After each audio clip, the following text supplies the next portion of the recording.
मेरे प्रिय दर्शकों नमस्कार। प्रिय दर्शकों, ऋषि ज्योतिष में मैं आपका स्वागत करता हूं और आपको बहुत धन्यवाद देता हूं कि आप मेरे वीडियो बड़ी उत्सुकता से देख रहे हैं। आशा करता हूं आगे भी देखते रहेंगे। अगर मेरा वीडियो आपको अच्छा लगता है तो आप लाइक करें, 2 शब्द कमेंट्स में लिख दें, मेरा मनोबल ऊंचा हो जाता है। आज के इस एपिसोड में हम बात करेंगे पुष्कर नवास की। पुष्कर नवास, जैसा कि सभी बताते हैं, अब टोटल 109 नवास है और एक राशि में 9 नवास होते हैं। 12 में 108, टोटल 108 नवास है और एक राशि में 9 नवास होते हैं। वही चरण है, हमेशा बताता हूं, एक नवास 3 डिग्री 20 मिनट का है। एक राशि में 9 नवास हो गए, 9 हिस्से हो गए, तो 12 राशि में 108 नवास हो गए। दर्शकों, कुछ सर्टेन डिग्रियां ऐसी हैं, उन डिग्रियों में ग्रह होता है तो उसको पुष्कर नवास कह देते हैं। और 12 राशियां हैं तो हर एक राशि में 2-2 नवास होते हैं। पुष्कर नवास, टोटल नवास 24 ही होते हैं। टोटल नवास 24 होते हैं। पुष्कर नवास में जो ग्रह आ जाता है वह अगर कुंडली में शुभ है, कारक ग्रह है, योग कारक है, तो उसको दृढ़ता मिल जाती है। दृढ़ता मिल जाती है, चाहे वह ग्रह शत्रु राशि में हो, नीच राशि में हो, पीड़ित हो, लेकिन अस्त ग्रह का इसमें नहीं है। अस्त ग्रह को पुष्कर नवास में नहीं माना गया है। जितने आपकी कुंडली में अधिक पुष्पक नवास में होंगे, उतने ही कुंडली मजबूत बन जाती है। पुष्कर निवास एक शुभता का प्रतीक है, सकारात्मक ऊर्जा है, वह बढ़ाता है। अच्छे अवसर, उन्नति, सफलता और समृद्धि का प्रतीक है पुष्कर नवास। कुंडली में जैसा मैंने बताया कि मुख्य ग्रह हो और पुष्कर नवास में हो तो अच्छा माना जाता है। प्रगति अच्छी होती है, जीवन में स्थिरता आ जाती है, संतुलन प्राप्त करने में सहायता मिलती है।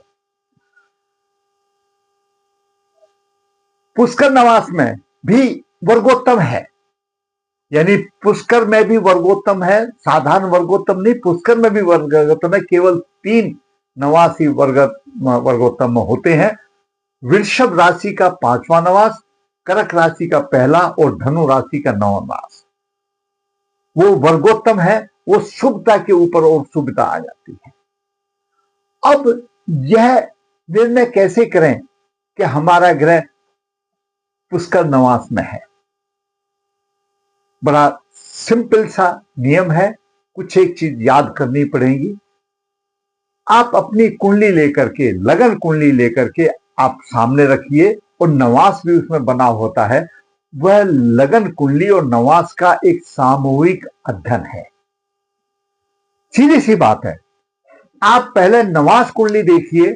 आपकी नवास कुंडली में ग्रह कौन सी राशि में?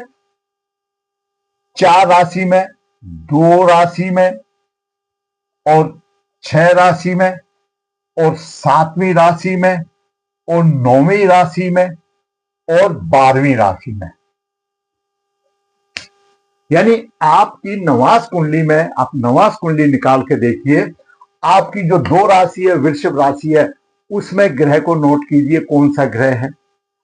कर्क राशि में नोट कीजिए, कन्या राशि में नोट कीजिए, तुला राशि में नोट कीजिए, धनु राशि में नोट कीजिए और मीन राशि में नोट कीजिए ग्रह कौन से हैं। अब इन ग्रहों के अंश आप अपनी लगन कुंडली में देखिए। वृषभ राशि में, कर्क राशि में, कन्या राशि में, तुला राशि में, धनु राशि में और मीन राशि में, इनमें आप ग्रह को नोट कीजिए। जैसे यहां पर वृषभ राशि में कोई ग्रह नहीं है। वृषभ राशि में कोई नहीं ग्रह, मैंने यहां पर क्रॉस लगा दिया, भाई वृषभ राशि में कोई ग्रह नहीं है। ठीक है। अब आता है कर्क राशि में। कर्क राशि में गुरु है, मैंने गुरु लगा दिया, गुरु है कर्क राशि में।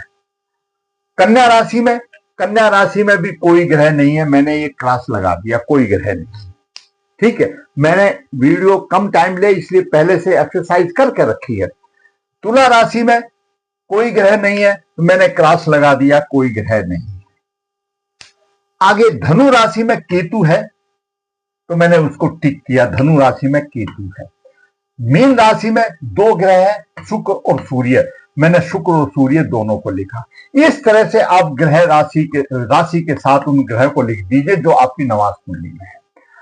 अब इन ग्रहों के अंश आप अपनी लगन कुंडली में देखिए कि लगन कुंडली में उनके अंश क्या हैं।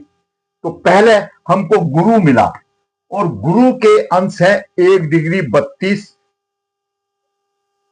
कला। गुरु वृश्चिक राशि में है, 1 डिग्री 32 कला है। और फिर तालिका जो मैंने बनाई, गुरु वृश्चिक राशि में गुरु जल तत्व की राशि है, जल तत्व की राशि कर्क राशि में, वृश्चिक राशि में, मीन राशि में 0 डिग्री से लेकर के 3 डिग्री 20 मिनट तक कोई ग्रह होगा तो वह पुष्पक नवास में होगा।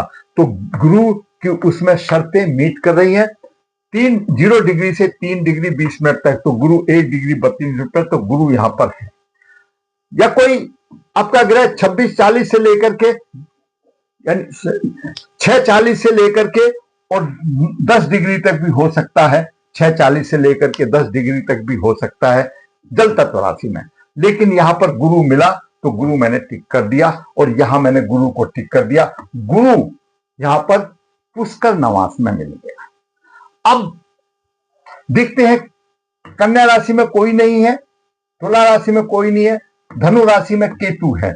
धनु राशि में केतु है और केतु को अब देखिए हमारे कहां पर है। धनु राशि अग्नि तत्व की राशि में है, 159 अग्नि तत्व है। इसमें 20 डिग्री से 23 डिग्री 20 मिनट तक, 26 डिग्री 40 मिनट से लेकर के 30 तक अंतिम नवास में केतु आ गया, धनु राशि में है। तो मैंने केतु को ठीक कर दिया 28 डिग्री 47 मिनट पर। केतु भी पुष्कर नवास में है। यह पहले डिटरमाइन करना है पुष्कर नवास में कौन कौन है। अब धनु राशि की बात आ गई। अब आया मीन राशि में। मीन राशि में आपके दो ग्रह हैं, शुक्र और सूर्य। शुक्र और सूर्य को देखा मैंने। मीन राशि जल तत्व की राशि है। अब जो जल तत्व की राशि है, कर्क राशि, वृश्चिक राशि, मीन राशि, उसमें 0 डिग्री से 3 डिग्री 20 मिनट तक हो, 6:40 से 10 डिग्री तक हो, तो वो ही उसमें 16:40 से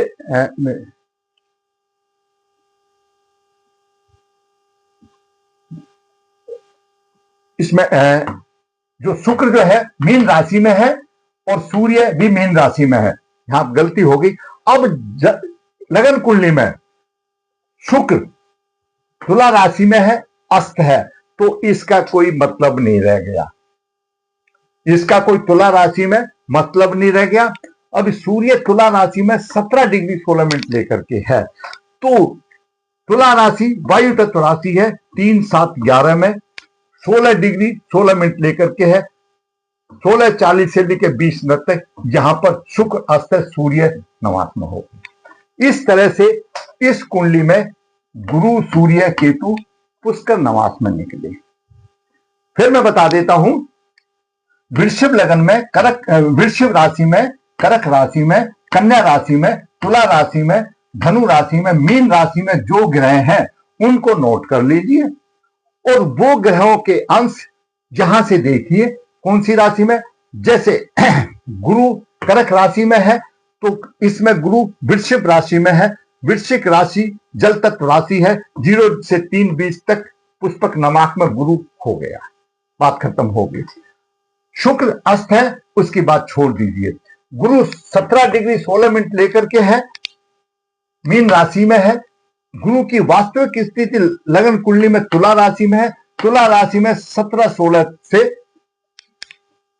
तुला राशि में वायु तत्व राशि है, 16:40 से 20 तक वो पुष्पक नवास में है, तो सूर्य भी आ गया। और इसी तरह से केतु भी आ गया। केतु सिंह राशि में है और यहां पर धनु राशि में है, अग्नि तत्व की राशि है। अग्नि तत्व में 20 डिग्री 23 मिनट तक और 26 40 से 30 तक मिलेगा। तो केतु भी यहां पर आ गया। तो 3 ग्रह गुरु सूर्य केतु ये पुष्कर नवास में आ गए। इस तरह से छांटना है। नवास कुंडली में से ग्रह सिर्फ वो किसके लिए है? शुक्र, गुरु की 2 राशियां धनु राशि और मीन राशि, शुक्र की 2 राशि वृषभ राशि तुला राशि, चंद्रमा की कर्क राशि, बुध की एक कन्या राशि। अगर इसमें नवास कुंडली में ग्रह है, उनकी ग्रहों की अंश इस तालिका के हिसाब से देखिए वो पुष्कर नवास में आ गए। तो गुरु और सूर्य पुष्कर नवास में। अब लगन कुंडली में इन तीनों का क्या है? पुष्कर नवास में कहा गया है कि अगर अशुभ ग्रह है तो वह थोड़ा सा नरमी से बात करेगा, बलवान तो हो जाता है, लेकिन अशुभ ग्रह है जैसे केतु है, यहां पर हानि करेगा, थोड़ा सा रहम दिल की बात करेगा। लेकिन जो कारक ग्रह है वो उतना ही ऊंचा उठा देगा। अब यहां पर करक लगन की कुंडली में गुरु भाग्य का स्वामी है और पंचम भाव में है। पंचम भाव शिक्षा, बुद्धि, संतान आदि का पुष्कर नवास में आ गया और ये यहां पर से यहां पर आया तो पुष्कर नवास में भी वर्गोत्तम हो गया, क्यों? कर्क राशि में आ गया, शुभता के ऊपर शुभता आ गई। उसके बाद सूर्य यहां पर नीच राशि में, नीच को छोड़ दीजिए, इसमें नीच शत्रु राशि का हिसाब नहीं है, पुष्कर नवास में हो गया। कुंडली में सूर्य किस चीज का कारक है? सूर्य सत्ता का कारक है, प्रतिष्ठा का कारक है और द्वितीय भाव धन का कारक है।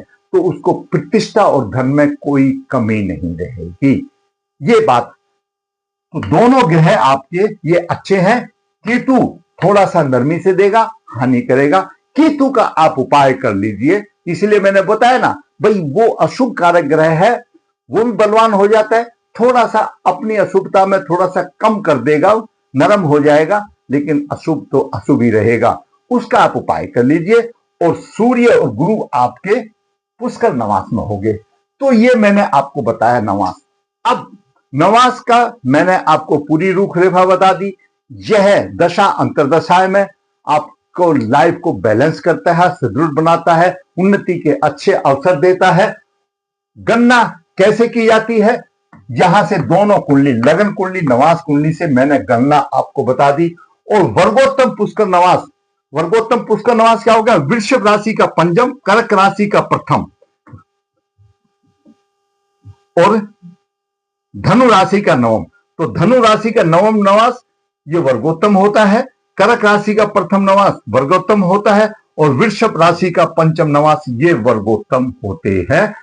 अगर आपकी कुंडली में मिल जाते हैं तो ये सबसे अच्छे नवास है। नवास के ऊपर नवास, यानी नवास में वर्गोत्तम हो गया, इनकी शुभता बड़ी हो जाती है।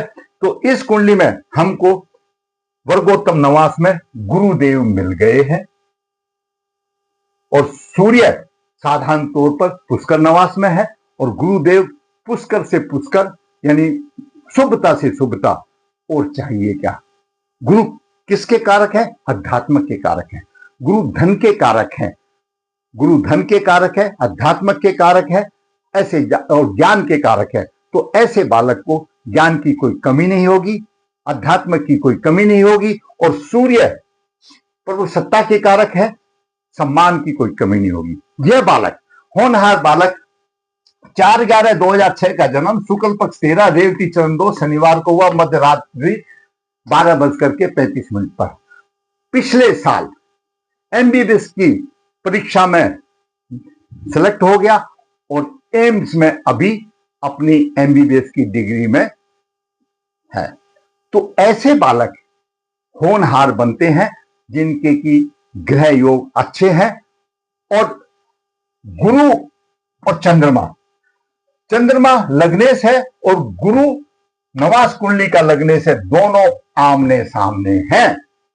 तो दाम्पत्य जीवन में भी कहीं ना कहीं मिठास की दो आएगी, वो एक अलग बात है। परेशानी हो सकती है दाम्पत्य जीवन में, क्योंकि शुक्र अस्त है, उच्च का तो है, अस्त है सूर्य से, लेकिन फिर भी कहीं ना कहीं आशा की किरण है। अब चंद्रमा गुरु आमने सामने है, ये एक बहुत ही अच्छा योग है कि लग्नेश का लगन और नवास कुंडली का लगन, दोनों का आपस में आमने सामने दृष्टिपात हो रहा है। तो ऐसी कुंडलियां बलवान होती हैं। ऐसे बालक कुल और समाज को रिप्रेजेंटेट करते हैं और आगे अपना भावी जीवन में अच्छी सफलता के लिए अग्रसर होते हैं। तो मैंने आपको पुष्कर नवास किस तरह से प्रभाव देता है, दशा अंतरदशा में देता है, किस तरह से पुष्कर निकलता, ये सर्टेन डिग्रियां हैं जो दोनों कुंडली लेकर के होते हैं। मैंने आपको अच्छी तरह से समझाने की कोशिश की, उदाहरण के साथ में थी। अगर आपको वीडियो अच्छा लगा तो आप लाइक कीजिए, शेयर कीजिए, और जिसने चैनल सब्सक्राइब नहीं है सब्सक्राइब कीजिए, ताकि आने वाली भी वीडियो भी आपको मिले और मेरा मनोबल भी ऊंचा हो। धन्यवाद।